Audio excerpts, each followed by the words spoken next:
So the last we stopped at Nadarupini, but I can go again. Veera Goshti Priya Veera Naishkarmya Nadarupini Vijnana Kalana Kalya Vidagdha Bindavasana. So that's the nama that we need to um, that we were on.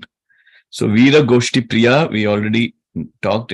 Mata, who is very much fond of men with knowledge, people who have conquered their senses, not just physical valor, but also mental valor through which you conquer, overpower your senses, all the forces of the senses. And such people are also Veeras. And she is fond of such victorious ones. Veera is, she herself is valorous. Her family is full of warriors like Shiva, Ganesha, and Kartikeya. And I guess that even in Vishnu Sahasranama, Veera is there. God is referred to that. The next nama is, we discussed Naishkarmya. Naishkarmya is basically Mata who has descended, who transcends karma. And it's a very frequent usage there is a lot of references to this Naishkarmya karma in Bhagavad Gita, where it talks about doing all activities with an attitude that it is an offering to God and not attached to any of these. In a way, when you do such karma, you never get affected by the fruits of the karma, or you are basically you don't accumulate any papa or punya, and also you become a karma yogi. That is the ultimate goal of every person. You need to get to a state where you do Naishkarmya karma, and that's what being referred here. Nada Rupini. Anything to add on to these three? If you have not. No, Deepak. Okay. Next nama is Nada Rupini. Nada means sound. She who is in the form of sound.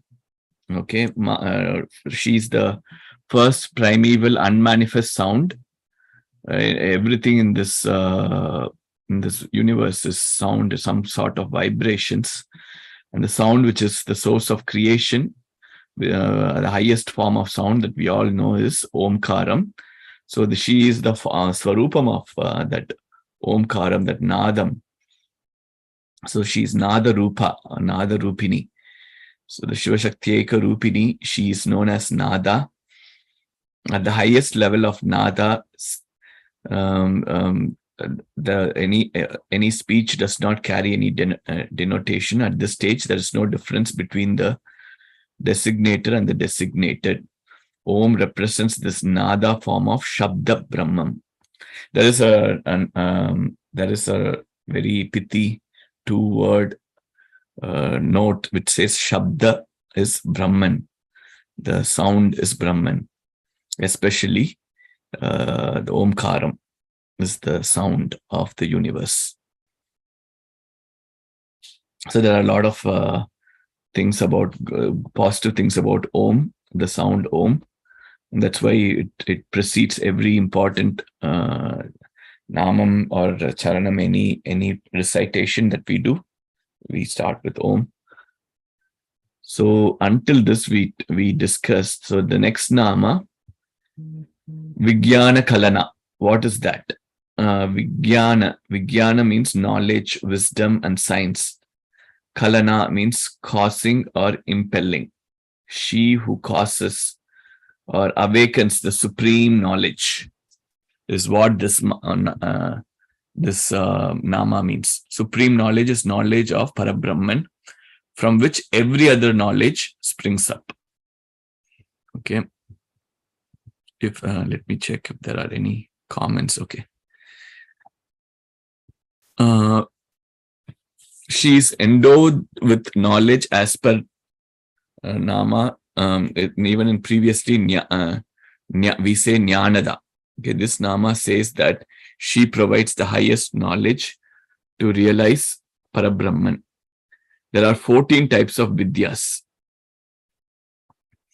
They are the 4 Vedas and 6 limbs of Vedas: Shiksha, Chandas, Vyakarana, Nirukta, Jyotisha, and Kalpa.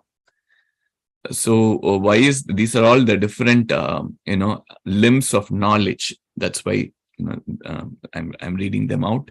So there are different types of darshanas. There are Shad darshanas, which is 6 philosophies. Uttar Mimamsa, Mimamsa, and we had discussed this a while ago. Purva Mimamsa by Jaimini, Uttara Mimamsa or Brahma Mimamsa, which is from which the Vedanta and other things spring up. And the Nyaya philosophy, Sankhya philosophy. So and all these are different darshanas or different facets in which we look at the theism or the belief, the presence of Almighty.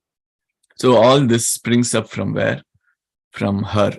She's the one who affects this knowledge towards the devotees. Basically, devotees get it only through her blessings. If she doesn't, for example, you won't be joining this call unless she wants you to take part in it. In other words, you won't start in a journey of learning more about Lalita Sahasranamam or Vishnu Sahasranamam or Gita without her blessings. So the fact that people engage in this path means there is some level of Mata's anugraham. And here we talk about Vijnana Kalana. Here, that supreme knowledge for small steps. We know we need Mata's blessings. So for the supreme knowledge, 100% cannot be achieved without her causation or her awakening that interest in us.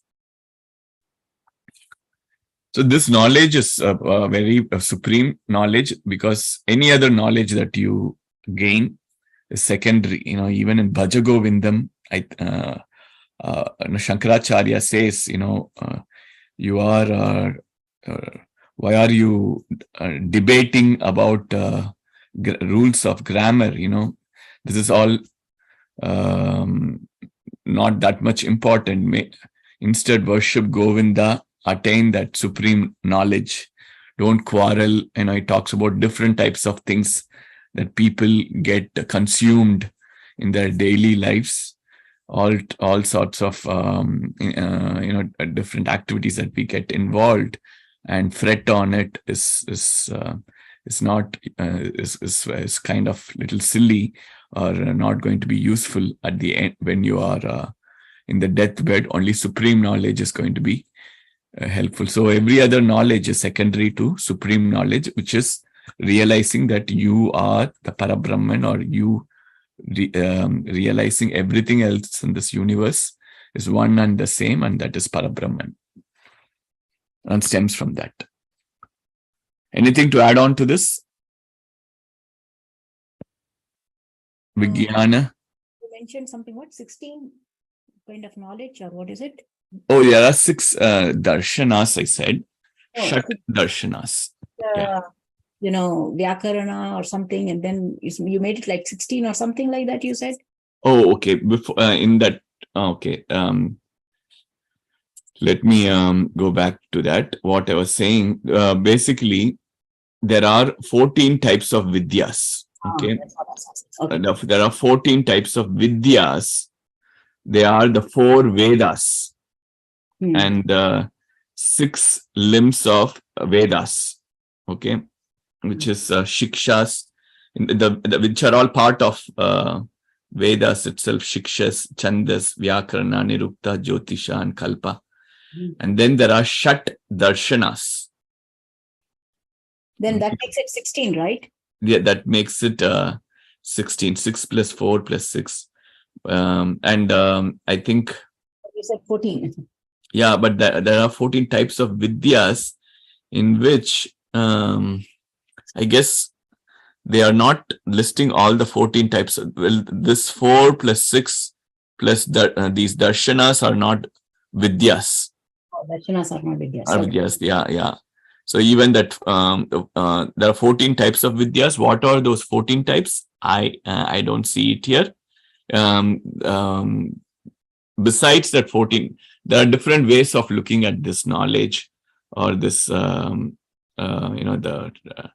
repository of knowledge. One, you classify them into these 14 types, and then there are 4 Vedas, which are also going to give you information, and then the Shat Darshanas, which is the, like I said, Nyaya philosophy, Sankhya philosophy, Uttara Mimamsa, Purva Mimamsa. So those are the 6 elements of philosophies, I would say, and I guess Yoga Darshana, Vaisheshika Darshana, Vedanta Darshana. Okay,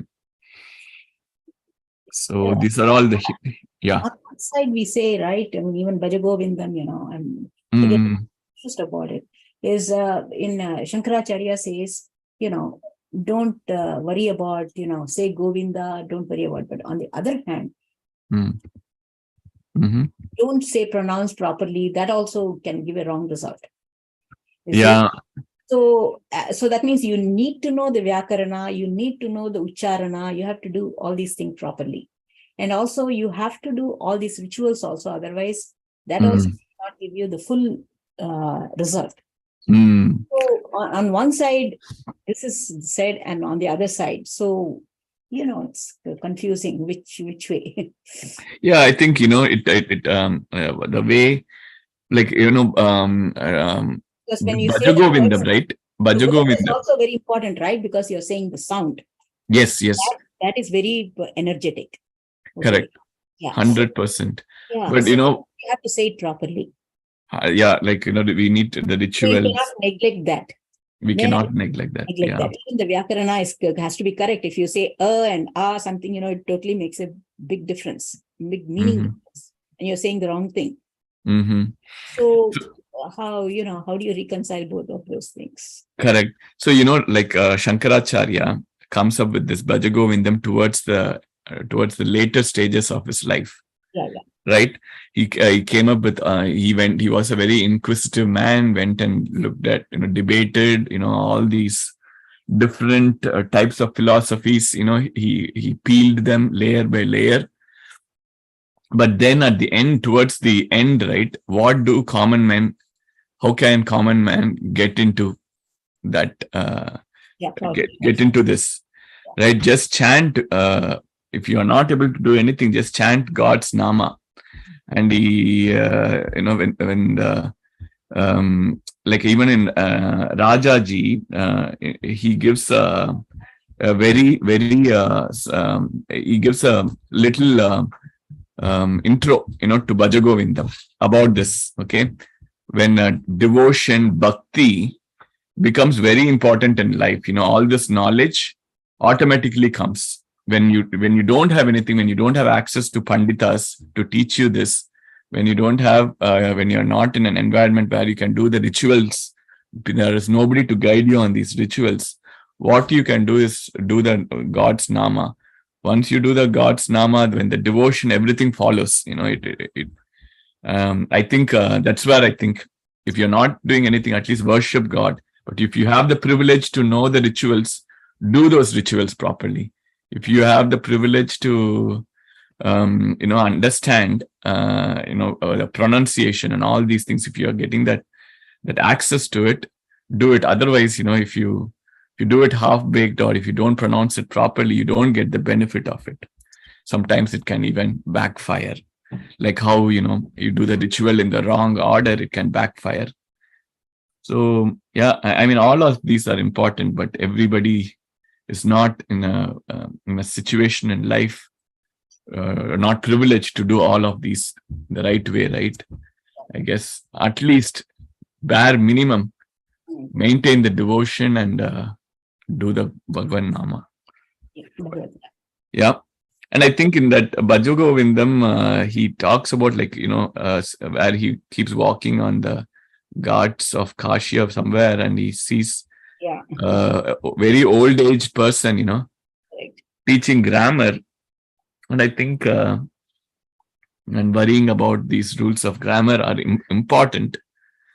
But I guess he's seeing at this time, I think, when Shankaracharya was telling that, people were so consumed about the details of this and lost the core fabric, the instead they got so much into rituals and the details of it, but they missed the underlying essence of, treating each other or whatever, understanding that we are all God, all that higher level of thinking was not there. So he said he probably came up with this. Yeah, no, he did change here, right? Mm, That's where the Shiva comes and He also had some inherent biases, and Shiva comes in the form Shiva of comes. Chandala. Yeah, So and also, he also changes along with time. along with time, and where the Chandala proves that everything is pure Yes. in this world. So yeah, I guess that's just like there are a lot of. He also a person who went through a cycle, and together along with him, he took us also with him. Yeah. So the next nama is Kalya. Kalya means auspicious. Has many meanings actually. Healthy, perfect, ready, prepared. Let me check if there is any comments.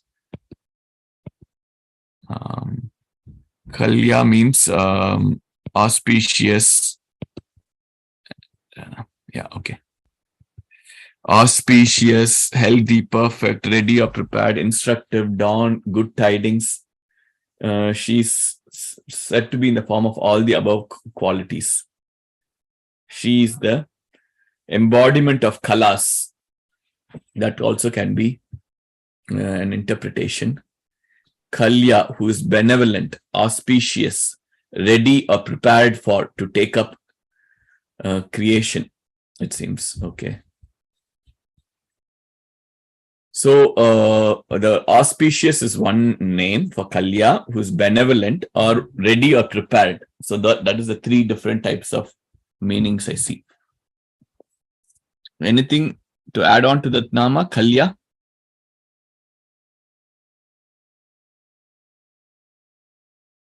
Okay. Next nama, Vidagdha. Vidagdha means what? Vidag. So if we try to split Vidagdha, I guess who's sharp, skilled, who is a scholar, skilled in the sense skilled to create to create something is what Vidagdha means. She's clever, shrewd, knowing, crafty, artful. All these qualities are required to create, sustain, and dissolve the universe, and hence those are the qualities of Parabrahman.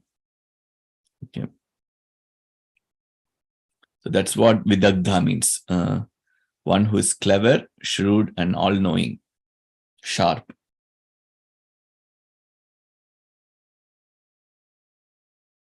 So if Vijnana Kalana Kalya, Vidagdha, bind the Vasana. Okay. What is that? Bind the Vasana means, Bindava means Bindu, dots, or the spot in the Sri Chakra, I think. Bindava Asana. Together, Bindavasana. Asana is seat, who is seated in the Bindu of Mahameru. Summit of Mahameru, where she is seated as the queen of the universe. Sri Chakra's central point is referred as Bindu, the Mahameru. Who is seated in the Bindu of Mahameru.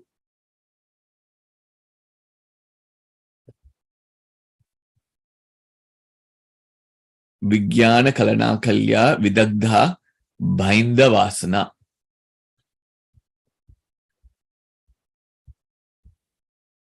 Okay, anything? Let's read a little bit on Bhaindava.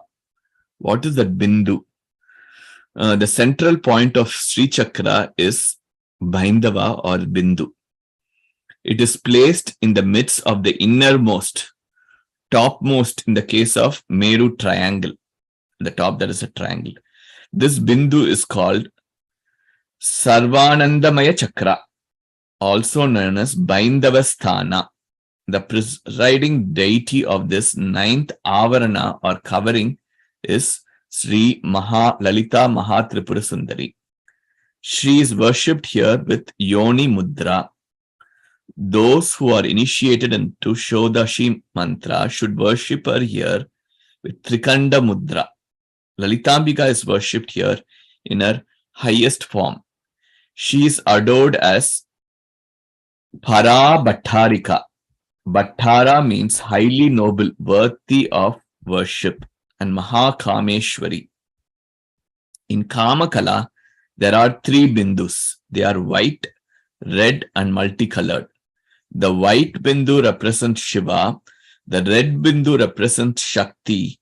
They expand and contract, thereby causing the creation of universe. The multicolored bindu represents the sun. Kama refers to the sun and Kala refers to the red and white bindus. All the three put together are Kama Kalas. The red and white bindus are the divine couple. That might explain why we have Vibhuti and Sinduram. They are the divine, the union of Shiva and Shakti. The Ahankara consists, okay. So here, this is the meaning of Bhaindava Sthana.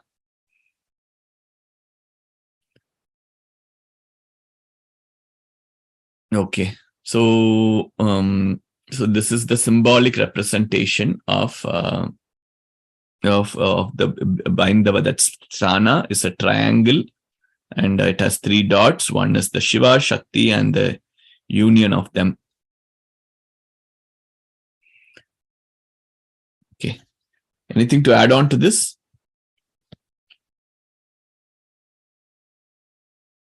Okay.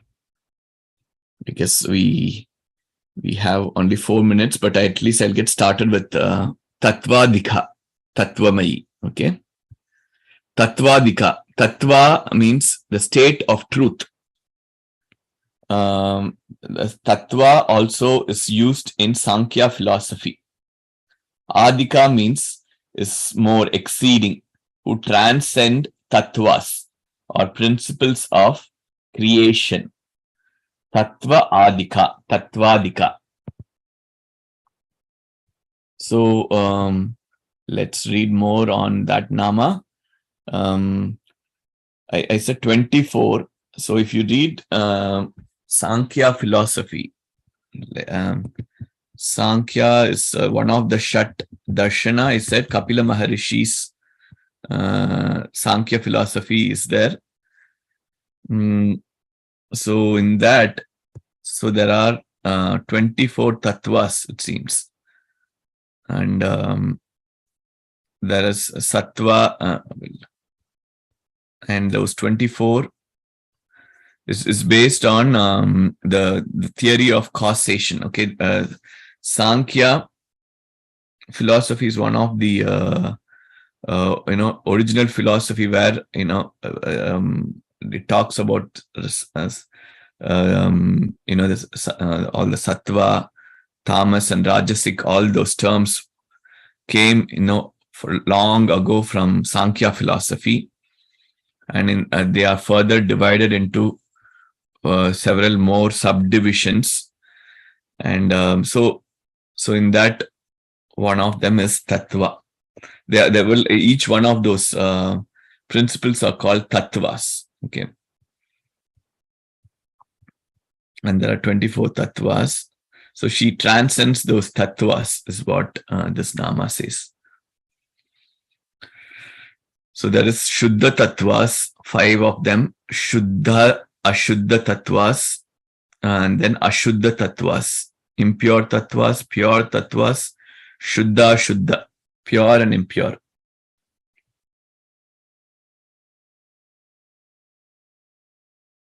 So if we read about Sankhya philosophy, you would learn a little bit on these tattvas. Here we are talking about she transcends all these tattvas. The next nama is Tattvamayi.